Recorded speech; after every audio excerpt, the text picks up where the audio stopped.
नमस्कार दोस्तों, the Indian diplomats पर आपका स्वागत है। आतंकवादी गतिविधियों में कथित रूप से लिंक पाए जाने पर मोदी सरकार ने बुधवार 28 सितंबर को मुस्लिम संगठन पॉपुलर फ्रंट ऑफ इंडिया यानी कि पीएफआई और उसके सहयोगी संगठनों पर 5 साल का बैन लगा दिया है। 22 सितंबर को एनआईए, ईडी एवं अन्य जांच एजेंसियों की मदद से देश भर के 15 राज्यों में पीएफआई के ठिकानों एवं दफ्तरों पर छापे मारे। रिपोर्ट के मुताबिक पीएफआई के ठिकानों से आपत्तिजनक दस्तावेज के साथ इलेक्ट्रॉनिक उपकरण बरामद हुए। बरामद किए गए वस्तु में आतंकी संदिग्ध गतिविधियां पाए गए हैं। बताया जा रहा है कि इन बरामद सामानों को खंगालने के बाद जांच एजेंसियों ने पीएफआई पर बैन लगाने की गुहार लगाई, जिसे गृह मंत्रालय ने मान लिया। बैन लगाने के बाद केरल में आपको बता दूं कि एनआईए, ईडी और राज्य पुलिस की मदद से जब पीएफआई ठिकाने पर छापा मारी गई और गिरफ्तारी चल रहा था, उस वक्त पाकिस्तान जिंदाबाद जैसे नारे लगाए गए थे। कहीं कहीं बीजेपी नेता, आरएसएस कार्यकर्ता और आरएसएस कार्यालय पर हमला किया गया था।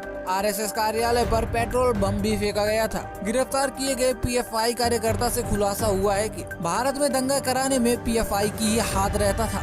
दिल्ली दंगा, शाहीन बाग में सीएए एनआरसी विरुद्ध हिंसक प्रदर्शन में भी और अन्य कई असामाजिक तत्वों को समर्थन देने में पीएफआई और उसके सहयोगी संगठन था।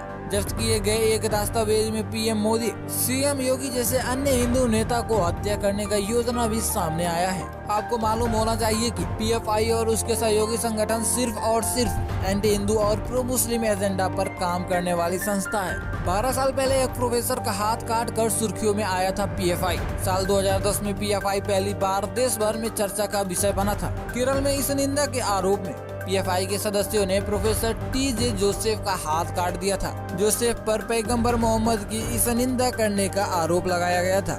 जोसेफ ने छात्रों के लिए एक पेपर तैयार किया था। उस पेपर में पैगंबर मोहम्मद का जिक्र आया था, जो इस संगठन को पसंद नहीं आया। पीएफआई के बैन के बाद विपक्षी पार्टियों ने अपनी नाराजगी जताई है, जिसमें हैदराबादी ओवैसी पहले नंबर पर है। ओवैसी ने कहा कि हो सकता कुछ सदस्य आतंकी गतिविधियों में शामिल हों, लेकिन पीएफआई जैसे संगठन हमेशा जनता के लिए सोचती है।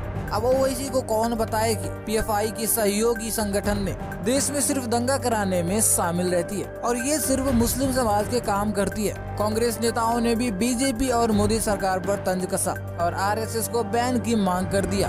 आप अपना राय में कमेंट करके बताइए। बाकी ऐसे ही अपडेटेड रहने के लिए द इंडियन डिप्लोमेट्स को सब्सक्राइब कर लीजिए।